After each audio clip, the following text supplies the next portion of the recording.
English మాట్లాడడానికి భయపడుతున్నారా? అయితే మీకోసమే ఈ స్పోకెన్ ఇంగ్లీష్ క్లాసెస్. వెంటనే కాల్ చేసి జాయిన్ అవ్వండి. నమస్తే రమగారు. నమస్తే జయ. రమగారు, పతివ్రతల కథలు చాలా ఉన్నాయి మనకి. మనం కూడా కొన్ని డిస్కస్ చేసాము. చాలా రోజులు అయినట్లు అనిపిస్తోంది నాకు. మరి అలాంటిది ఏదైనా చెప్పుకుందామా? ఇప్పుడు మనం పతివ్రత కథలు చెప్పంగానే అమ్మాయిలందరూ మామూలుగానే మీరన్నీ మాంసకే చెప్తారు, అమ్మాయిలే బుద్ధిగా ఉండాలంటారని నా మీద ధ్వజం ఎత్తి పోట్లాడుతున్నారు. మన ఛానల్ ఏది కదండి, మన ఛానల్ అది. నేను ఎంతసేపు అలాగే అంటే మగపిల్లల్ని సపోర్ట్ చేస్తున్నట్టు ఆడపిల్లలకి అన్ని చెప్తున్నట్టు అబ్బో చాలా మంది అడుగుతుంటారు. ఇప్పుడు చెప్పబోయే మీరు అబ్బాయిల పేర్లు చెప్తారు కదా, అబ్బాయి అని. రమగారికి అబ్బాయి ఉన్నారు కాబట్టి అబ్బాయినే మెన్షన్ చేస్తారు. ఇది కూడా అంటారు. అంటే అది అలవాటు అయిపోయింది కదా. మామ్స్ మీరు ఎవరు కంగారు పడద్దండి, నాకు కూతురు ఉంది. సో నేను డెఫినెట్ గా అమ్మాయి మాట్లాడిస్తారు అమ్మగారిని. అదే ఇప్పుడు ఎలా అంటే మేము చాలా మంది సిస్టర్స్ కదా జయ. చివరి 4 లో మా నలుగురిలో ఒక్కక్కకి అమ్మాయి ఉంది. మిగిలిన ముగ్గురికి తలా ఒక 2 అబ్బాయిలే. ఈ బాయ్స్ ఎక్కువగా ఉంటాం. మా ఇంట్లో కూడా అంటే మా వారి వైపు కూడా అందరు మగపిల్లలే. చాలా లేట్ గా ఒక చిట్టి పాప అయ్యి మాకు. ఆడపిల్లల పేర్లు చెప్పడానికి కానీ ఆడపిల్లల బట్టలు కొనడానికి కానీ అవకాశం భగవంతుడు బాగా ఇవ్వాల. నాకు కొంచెం తక్కువ ఇచ్చాడు. నాకు చాలా అమ్మాయిలు ఇష్టం కానీ అలా ఇవ్వలేదు. మరి ఏం చేస్తాం, అందుకని ఇది అలవాటైపోయి వాడు అంటుంటాను నేను. ఎంతసేపు వాడని ఎందుకంటారు? ఒకవేళ అమ్మాయిని చూడండి, ఇంకోటి ఉంది. ఇప్పుడు వాడు మగవాడు అలా అనేస్తే బాగానే ఉంటుంది. అమ్మాయిని అది ఇది అంటే అమ్మాయిని అది ఇది అంటున్నారని ఏకవచన ప్రయోగం చేస్తున్నందుకు కూడా కష్టం వస్తూ ఉంటుంది. అంటే మనకి వినటానికి కూడా అంత అనిపించదు. డైరెక్ట్ గా పిలవటానికి అది ఇదని ముద్దుగా చెప్పుకుంటాం కానీ ఇట్లా మనం మాట్లాడేటప్పుడు అది ఇదనే ఆ వర్డింగ్ అంత అనిపించదు రమ్మగారు. అవును, అంటే మీకు అలవాటు కాబట్టి అది ఇదని మాట్లాడగలుగుతాం. తెలియని పర్సన్ గురించి మనం మాట్లాడలేకపోతాం. అయితే ఇప్పుడు చెప్పే కదా, ఇప్పుడు మామూలుగా పతివ్రత కథలు అంటే మనకి సీత, అనసూయ, సావిత్రి, అరుంధతి వీళ్ళందరినీ పతివ్రతల కథలు చెప్పుకోవాలి. మనం సుకన్య గురించి చెప్పాము. అదొక బెస్ట్ పతివ్రత కథగా నేను భావిస్తాను. చాలా మంచి కథ. ఇప్పుడు భర్తని వెనకాల వాడు ఎలా ఉన్నా మొగుడుతోటే ఉండాలి అనే భావన ఈ రోజుకి కుదరదు, ఈ రోజుల్లో కుదరదు. అయితే మనకి ఇంట్రెస్టింగ్ పతివ్రతల కథ ఒకటి చెప్తాను నేను. ఇది చాలా పాత కథ, చందమామ కథ. యాక్చువల్గా ఈ మధ్య ఒక ఫ్రెండ్, సీత గారండి నా ఫ్రెండ్, వాళ్ళ అత్తగారు ఏం పతివ్రతలమ్మా మీకు తెలుసా, భూలోకంలోనే పతివ్రతలు ఎక్కువ దేవుళ్ళ కంటేనండి ఒక కథ ఇప్పుడో చెప్పారు. ఓ 2-3 రోజుల క్రితం గుర్తొచ్చారు సీతగారు, అత్తగారు ఎందుకో గుర్తొచ్చి ఆవిడ చెప్పింది ఈ కథ నాకు గుర్తొచ్చింది అనమాట. బాగుంటుంది, ఇంట్రెస్టింగ్ గా. మీరు పిల్లలకి చెప్తారో మీలో మీరే చెప్పుకుని నవ్వుకుంటారో మీ ఇష్టం. అయితే ఒకసారి ఒక పతివ్రతల సభ జరిగింది ఒకసారి స్వర్గంలో, దేవలోకంలో అన్నమాట. మన లక్ష్మీదేవి, పార్వతీదేవి, సరస్వతీదేవి, మన ముగ్గురు. అక్కడి నుంచి శచీదేవి, ఇంద్రుడి భార్య, అష్టదిక్పాలకుల భార్యలు అంతాను. అక్కడి నుంచి మన భూలోక పతివ్రతలుగా మనం భావించే సావిత్రి, తర్వాత ఏమో మన అనసూయ, అరుంధతి, ఇంకొక ఆవిడ ఎవరో ఉంది. అనసూయ, అరుంధతి, సావిత్రి కాకుండా భర్తను సతీ, సుమతి, ఇలా మొత్తం మనం చెప్పుకునే నానా రకాల అత్యద్భుతమైన పతివ్రత కథల్లో ఉన్న పతివ్రతామతలంతా చేరారు. నేను గ్రేట్ అంటే నేను గ్రేట్ అని ఒక లేడీస్ మీటింగ్ పెట్టుకుంది. మామూలుగా మనం లేడీస్ మీటింగ్ అంటే జనరల్ కిటీ పార్టీస్ లో కూడా ఏం చేస్తాం, మా ఇంట్లో మేము ఆ వంట చేస్తాం, ఈ వంట చాలా బాగా కుదిరింది, మా వాళ్ళంతా మెచ్చుకున్నారు ఒకటి. లేదా సీతగారు ఎవరో మా సీతగారు ఎంత బాగా చేశారో కూర, సీతగారు చేసిన పచ్చళ్ళు అదిరిపోతాయని ఒకళ్ళకి పట్టం కడతాం. మిగిలిన వాళ్ళంతా సీతగారు వాళ్ళ అత్తగారు వచ్చినప్పుడు భలే బాగా చేశారండి, సీతగారు పట్టు చీర కట్టుకున్నారు ఎంత బాగుందో అని మనం అంతా కలిసి ఒక ఆవిడకి పట్టం కడతాం. లేకపోతే ఎవరికి వాళ్ళం పట్టం కట్టుకుని మాట్లాడుకుంటాం. జనరల్ గా లేడీస్ మీటింగ్స్ లో జరిగేది ఇదే. మీరు ధ్వజం ఎత్తకండమ్మా నా మీద, సహజంగా జరిగేదే చెప్తున్నాను. ఎంత మిడిల్ క్లాస్ మొరాలిటీస్ లో ఉండే భాగాలు అనమాట ఇవన్నీ. మన గురించి మనం చెప్పుకుంటాం కదా. ఇవాళ టీవీలో చూసి ఒక పచ్చడి చేశాను, చాలా బాగా వచ్చింది. నువ్వు చెప్పిన పచ్చడి చేశాను, బాగా కుదిరిందని సాధారణంగా చెప్పాం. టీవీలో చూశాను, యూట్యూబ్ లో చూశాను, అలాంటివి చెప్తాం. పుస్తకాల్లో మా చిన్నప్పుడు పుస్తకంలో ఉండేది. నేనైనా అంతే. మన ముందున్న మనిషిని మనం పొగడలేము. మన వెనక మనకి కనిపించని, మనకి దూరంగా ఉన్న వాళ్ళని సహజంగా వాళ్ళలో మనకి నచ్చినా నచ్చకపోయినా వాళ్ళ పేరు జయ ఒప్పుకుంటుంది కాబట్టి అందరూ ఒప్పుకోవాల్సింది. సో ఇప్పుడు వీళ్ళంతా ఇలా డిస్కషన్ పెట్టుకున్నారు. కొంతమంది ఏమో పార్వతీదేవి గొప్ప అన్నారు, కొంతమంది శచీదేవి గొప్ప అన్నారు, కొంతమంది సతీ సుమతి గొప్ప అన్నారు. వాదించుకున్నారు, ఏమి అవల, ఎవరిళ్ళకి వాళ్ళు వెళ్ళిపోయారు. మళ్ళీ ఇంకోసారి మీటింగ్ పెట్టుకుని దీన్ని సాధించాలనుకున్నారు. Very good. ఈ ఇళ్ళకి వెళ్ళిపోగానే సరస్వతీదేవి ఏమిటండి వీళ్ళు ఎవరు నన్ను గుర్తించరు, నేను ఎంత పతివ్రతను కాకపోతే మీ నాలుక మీద నన్ను పెట్టుకున్నారు అని సరస్వతీదేవి ఇంటికి వెళ్ళి భర్తకు చెప్పింది.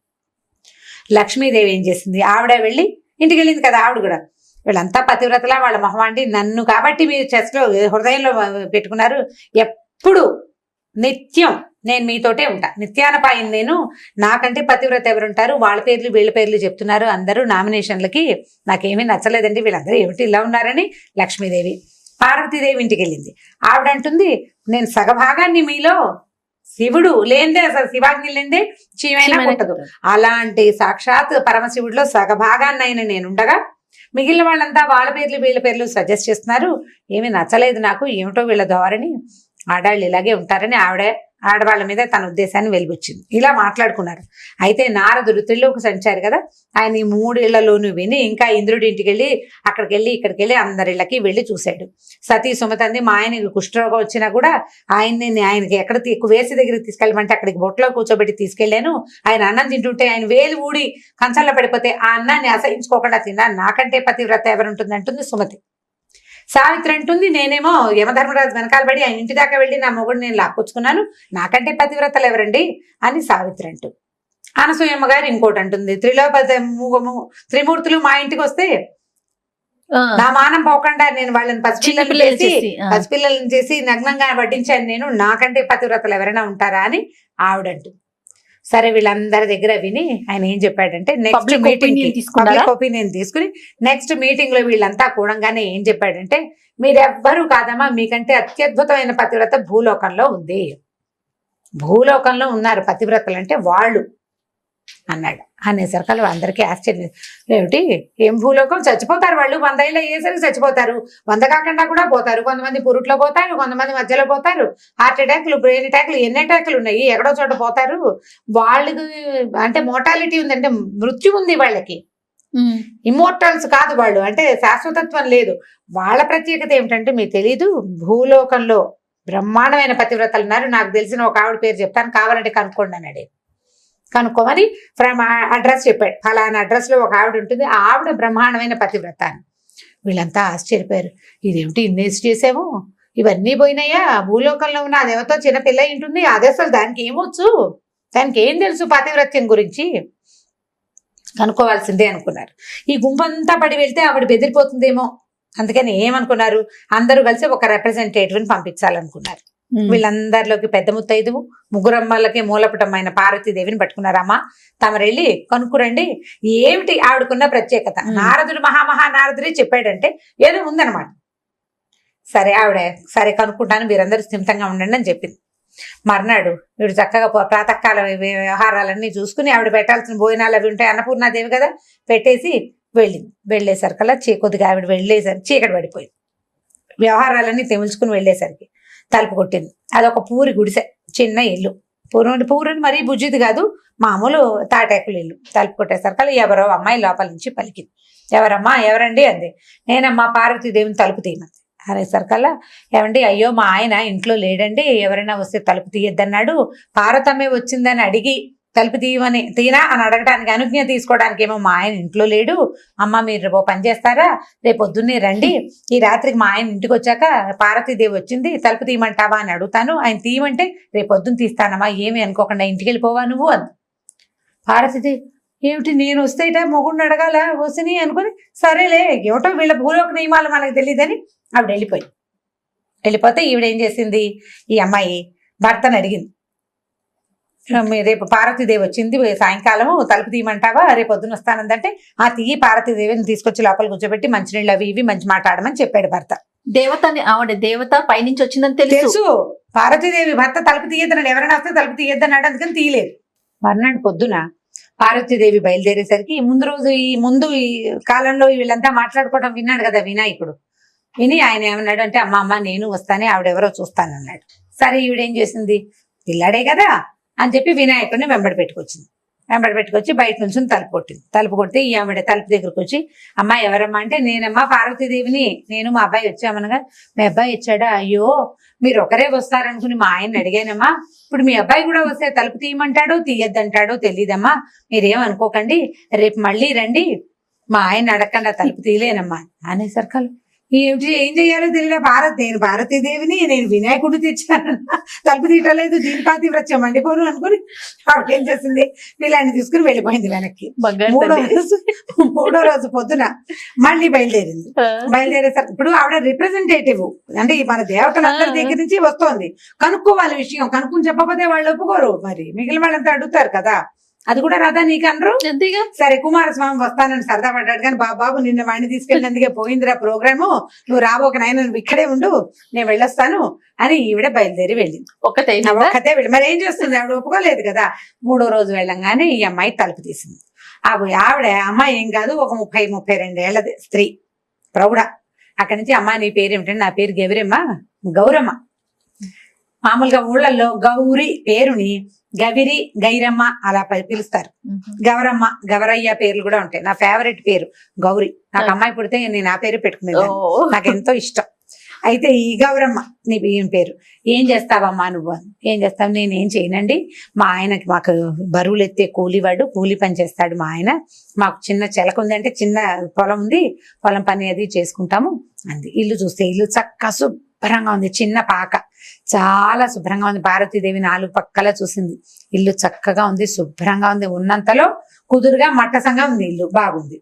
సరే బుద్ధిమంతురాల్లాగా కనపడుతుంది అమ్మాయి. భర్త మాట బాగా వింటుంది. చూస్తుంటే 4-5 ఏర్పాట్లు కనపడ్డాయి. ఏమిటి, ఓ చోట చిన్న మంచం వేసి చక్క దాని మీద మెత్తటి బొంత ఒకటి పరిచింది.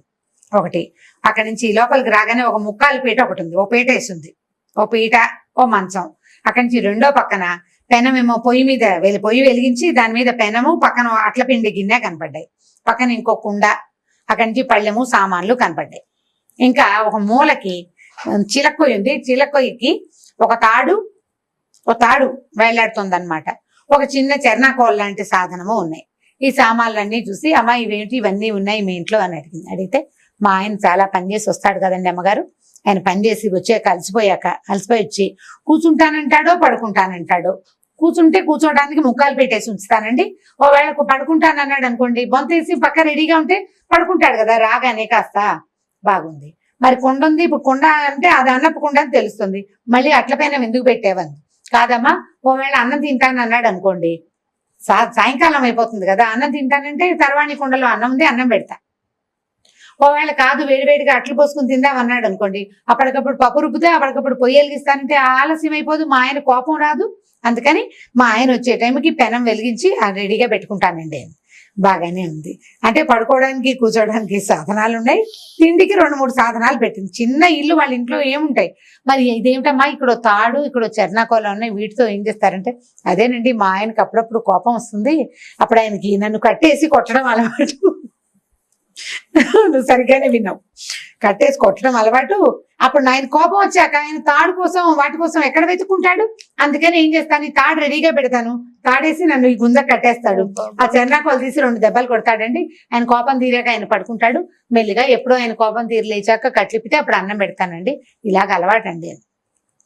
పార్వతీదేవి నిర్కాంతిపోయింది. ఇది పాతివ్రత్యం. మనము మిగిలినవన్నీ చూస్తున్నాం, అంతేగాని భర్తకి కోపం వస్తే నన్ను కొట్టడానికి ఏర్పాట్లు కూడా మనం ఎవరని చేయటం లేదు. ఇది నిజంగా మహాపతివ్రతే అనుకుని, అమ్మాయి చాలా సంతోషం అమ్మా, నీలాంటి బుద్ధిమంతురాల్ని కలిసినందుకు నాకు చాలా సంతోషంగా ఉంది, ఎంతో బాగుంది, చాలా బాగుందమ్మా, నేను వెళ్ళొస్తానని ఆవిడ అమ్మాయి బొట్టు పెడితే చక్కగా బొట్టు పెట్టించుకుని 2 అక్షంతలు వేసి ఆశీర్వదించి చల్లగా వర్ధిల్లు కలకాలం అని చెప్పి పార్వతీదేవి ఇంటికి వచ్చేసింది. ఇంటికి వచ్చాక అందరినీ పిలిచి చెప్పింది అనమాట. పాతివ్రత్యం అంటుంటే మనం అనుకునేదే పాతివ్రత్యం కాదు, పాతివ్రత్యంలో లెవెల్స్ ఉన్నాయి. ఎవరి పాతివ్రత్యం వాళ్ళది. నాదొకటి, నీది ఇంకోటి. నేను ఇలా ఉన్నాను కాబట్టి ఇదే గ్రేట్ అని మనం అనుకోవడానికి వీల్లేదు. ఎవరి లెవెల్ ఆఫ్ పాతివ్రత్యాలు వాళ్ళకు ఉంటాయి. ఒకళ్ళు భర్తలకి ఇష్టమైన ఆహారం ఉండేవాళ్ళు, వాళ్ళ పాతివ్రత్యం అది. భర్తకి నచ్చినట్టుగా తయారయ్యే వాళ్ళు ఒక రకం. ఓకే, ఆయనకి ఏది ఇష్టమో అదే చేయాలనుకునే వాళ్ళు కొంతమంది. ఇంకొంతమంది ఉంటారు ఆయన చెప్పిన దానికి వ్యతిరేకంగా చేస్తూ ఆయన వెనకాలే ఉండేవాళ్ళు ఇంకొంతమంది, ఆదర్శపత్రులు. కాబట్టి పాతివ్రత్యానికి లెవెల్స్ తేడాయే గాని ఎవలాగైనా ఉండొచ్చు. దీన్నే పాతివ్రత్యం అంటారు, దీన్ని అనరు అని అనడానికి వీల్లేదు. కాబట్టి భూలోక పాతివ్రత్యం మహాద్భుతమైన పాతివ్రత్యం అని అందరికీ చెప్పిందట. ఆ తర్వాత వీళ్ళు ఈ మీటింగ్లు పెట్టి నేను గ్రేట్ అని చెప్పకూడదు, ఎవడి గ్రేట్ స్వాడితేనని అక్కడి నుంచి ఆ ఏజెండా మానేశారనమాట అమ్మవార్లందరూ. దీని మీద మాట్లాడకూడదు, ఇవన్నీ మాట్లాడకూడని సంగతులు. ఇప్పుడు ఏది కరెక్ట్ ఏది తప్పు అనేది జీవితంలో ఎప్పుడు రాసి పెట్టి ఉండదు. మనదే కరెక్ట్ అనుకోవటానికి లేదు, అనుకోవడానికి వీల్లేదు. మనతో ఉన్న వాళ్ళకి ఏం కావాలో అది మనం చేయగలుగుతామా లేదా అనేదే టాస్క్, టఫ్, అంతే. పాతివ్రత్యం నేను అనుకునేది కాదు, అవతల వాడు అనుకునేది. అది ఎప్పటికీ మీట్ అవ్వలేం మనం. కన్క్లూషన్ సరిగ్గా అర్థం చేసుకోండి. ఎప్పటికీ అవతల వాళ్ళకి కావలసినట్టుగా చేయడం ఎవ్వరి వల్ల కాదు. ఆడవాళ్ళని భర్తలు సాటిస్ఫై చేయలేరు అన్ని విషయాల్లో, కొన్ని చేస్తే కొన్ని చేయలేకపోతారు. అలాగే మగవాళ్ళని భర్తల్ని కూడా వాళ్ళకి బాగా నచ్చేలాగా ఉండటం మన వల్ల కాదు, కొన్ని చేయగలుగుతాం. కాబట్టి మనకి ఏది దొరికిందో దాని మీద సంతోషించాలి. చిన్న పిట్ట కథ దీంతో పాటు చెప్తాను, మీకు ఇంట్రెస్టింగ్ గా ఉంటుంది. ఉద్దాలకుడు అని ఒక శిష్యుడు ఒక మహాగురువు గారికి. అయితే ఈ ఉద్దాలకుడు ఏంటంటే భార్య అసలు మాట వినేది కాదు. వీడి అదృష్టం అంటే ఏంటంటే వీడి గురువు గారి భార్య కూడా అసలు మాట వినేది కాదు. ఆయన ఎప్పటికప్పుడు ఆ భార్యతో పడలేక ఒరే పెళ్లిళ్ళు తీసుకోకుండా అని చెప్పేవాడు వాళ్ళ గురువు గారు. చెప్పేవాడు కానీ ఆయన పెళ్లి చేసుకున్నాడు, ఏదో సంసారం నడుస్తూ ఉండేది. ఓసారి ఏమైందంటే ఈ శిష్యులందరికీ చెప్పేవాడు కానీ ఎవరు దాని వాళ్ళు వీళ్ళకే లేక పెద్దవాళ్ళు బలవంతం వీడికే సరదా పుడుతుందో పెళ్లిళ్ళు చేసేసుకుంటారు. ఈయన ఏం చేశాడంటే పెళ్ళంతో విసిపోయి గురుగారు దేశ సంచారానికి వెళ్ళేసరికల్లా ఆ దేశ సంచారానికి వెళ్ళినప్పుడు ఈ ఉద్దాలకుడు ఇంటికి వచ్చాడు. వస్తే గురువు గారు వస్తున్నట్టు వార్త వచ్చి ఉద్దాలకుడు అడిగాడు భార్యని, ఏమే నీ పుణ్యం ఉంటుంది, మా గురువు గారు వస్తున్నారు, అసలే ఆయన భార్యతోటి పడలేక దేశాటానికి బయలుదేరాడు, ఏమీ గొడవ పెట్టుకోవద్దు దయచేసి, మా గురువు గారు ఉన్నంతసేపు 4 రోజులు ఒక్క రోజు 4 ఇక్కడ ఒకటే రోజు ఒక పూట భోజనం చేసి వెళ్ళిపోతారు, సాయంకాలం చల్లబడ్డాక పంపించేస్తా, ఆయన ఉన్నంతసేపు నేను ఏమైనా అంటే నువ్వేం పట్టించుకోకుండా ఉండాలి ప్లీజ్ అన్నాడు. సరే ఆవిడేమంది, సరే 100 వరకు ఓకే, 100 తిట్లు నువ్వు తిట్టినా నేనేమన్నా, 100 దాటావో ఒప్పుకోను. ఈయనకి దొరికిందే ఛాన్స్ అనుకున్నాడు, తాట తీసేస్తానని చెప్పింది. ఈయన సరేనన్నాడు. అక్కడి నుంచి ఈయన రాగానే గురువు గారికి కయ్యమే నీ మొహమంట నీళ్ళు తీసుకురా అన్నాడు, తెచ్చింది. నీ దుంపదగా నీకు అది కూడా రాదేంటి అన్నాడు. ఇలాంటి తిట్లు నేను మంచి తిట్లు తిడుతున్నాను, నాకు అవే వచ్చు, బోలెడన్ని లకార మకార ప్రయోగాలతోటి మొత్తానికి కాబట్టి నానా తిట్లు తిడుతూ భార్యని తను ఎంత కంట్రోల్లో పెట్టాడో గురువు గారికి చూపించాడు ఉద్దాలకుడు. ఒక్క రోజులో ఒక్క పూటలో పొద్దునే వచ్చారు, పొద్దునే కాలకృత్యాలు తెచ్చుకున్నారు, నదికి వెళ్ళారు, కాళ్ళు కడుక్కున్నారు, ఇంకేదో చేశారు, భోజనాన్ని కూర్చుంటే అది తేవే నీ మొహమండ అన్నాడు, ఇది తీసుకురావే నీ మొహమండ అన్నాడు, అది కూడా రాదా మీ అమ్మా నాన్న ఎలా పెంచారే అన్నాడు. ఈయన పాపం సంవత్సరాల తరబడి తిట్టదలుచుకున్న తిట్లన్నీ లోపల దాచుకున్నవన్నీ మొత్తానికి వెలుగులాగా బయటికి తెచ్చేసాడు, అయిపోయింది. సరే ఆవిడ పులుసు వడ్డించడానికి రాచిప్ప పట్టుకొచ్చింది, రాచిప్ప కాదు కుండే తెచ్చింది, పులుసు కుండ తెచ్చింది. చివరికి ఆవిడ ఈయన తిడతానని చెప్పాడు కదా, పొద్దు నుంచి ఆవిడ ఒక 100 చింతపిక్కలు లెక్క పెట్టి ఒక కుండలో పోసుకుంది. ఏం చేస్తోంది, ఒక్కోటి తీసి పక్కన పెడుతోంది. తిట్టినప్పుడల్లా ఒక గింజ తీసి బయట మంచి ఇంటెలిజెంట్. వేగా ఏమైంది, ఈ కుండ ఖాళీ అయింది, ఈ చింతపిక్కల గిన్నె ఖాళీ అయిపోయింది. అప్పుడే ఆవిడ పులుసు గిన్నె పుచ్చుకొని వచ్చింది. గిన్నె పుచ్చుకు రాగానే పులుసు అప్పట్లో ఏమైంది మట్టి కుండలతో వంట చేసుకునేవాళ్ళు, కుండ పగిలిపోతే కొత్త కుండ కొనుక్కోవటమే. ఈ కుండ భాండం పట్టుకొచ్చింది. పట్టుకొచ్చేసరికి ఈయన అన్నాడు కుక్కమోహన్ పులుసు వడ్డించు అన్నాడు. అనగానే ఆవిడ ఏం చేసింది, ఢాడ్మని ఈ పులుసు గిన్నె ఎత్తి నెత్తి మీద కొట్టింది. మొగుడు 100 దాటిపోయింది, నేను చెప్పాను నీకు 100 అయిపోయిందండి. అనగానే గురువు గారు నిర్ఘాంతపోయాడు, ఉద్దాలకుడి పని అయ్యేపోయింది. ఉద్దన పని చేసేది ఉద్దాలకుడు పెళ్ళాం అనమాట, ఆవిడ పేరే అది. అక్కడి నుంచి కొట్టేశారు కదా, గురువుగారు లేదు, భోజనం లేదు, ఎట్లా కొట్లా ఉన్నది ఏదో తిన్నారు. ఆయన చావుదేవుడు బతుకు తీయడానికి గబగబా బయటకు వచ్చేసాడు. ఎట్లా కొట్లా ఆ భోజనం కాస్త ఫినిష్ చేసుకుని వచ్చాక వరే నేను ఇంటికి వెళ్ళిపోతాను అన్నాడు. అదేంటి గురుగారు దేశాటనకి వెళ్తానన్నారు, ఏదో నా భార్యతో పడలేకపోయినా ఇలా జరిగిందండి, 100 తిట్లు అన్నాను, ఉద్రేకం ఉంచుకోలేక తిట్టానండి అన్నాడు. అనేసరికల్లా ఆయన అన్నాడు, ఇంకెందుకురా దేశాటన, మీ అమ్మగారు చాలా మంచిదిరా, ఇక్కడికి వచ్చాక నాకు అర్థమైంది ఆవిడకి ఎంత కోపం వచ్చినా కుండ పగల కొట్టేది కానీ ఒక్కనాడు నన్ను ఎత్తిన కొట్టలేదురా, మానవరాలు బంగారు తల్లిరా.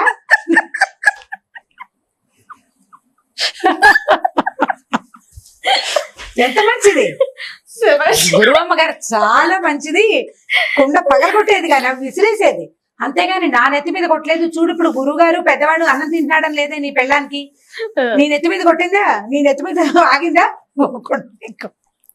కుండ పెంకు నాకు తగిలింది, సగం పులుసు నా మీద పడింది, అన్నం అధ్వానం అయిపోయింది. ఏదో పెద్దవాడిని భోజనానికి పిలిచాం, కనీసం బయట నుంచి వచ్చిన అతిథికి అన్నం పెడదామని ఇంకితం లేదురా నీ పెళ్ళానికి, దీనికంటే మా ఆవిడ చాలా మంచిది, పాపం ఏం చేస్తుందో తిట్టడానికి కొట్టడానికి మనిషి లేక ఎంత అవస్థపడుతుందో, నేను వెళ్ళిపోతాను రా అని గురువు గారి ఇంటికి వెళ్ళిపోయాడు. ఇప్పుడు పాతివ్రత్యం లెవెల్స్ చూసారు ఎలా మారిపోయినాయి. ఆవిడ గిన్నెలు విసిరేస్తుంది, ఇంట్లో నుంచి బయటకు వచ్చేసాడు ఈయన. ఈవిడ ఏకంగా ఈవిడ పగలగొడుతోంది. ఏకంగా నెత్తి మీదే పగల కొట్టేస్తుంది. కాబట్టి ఏది బెటర్మెంట్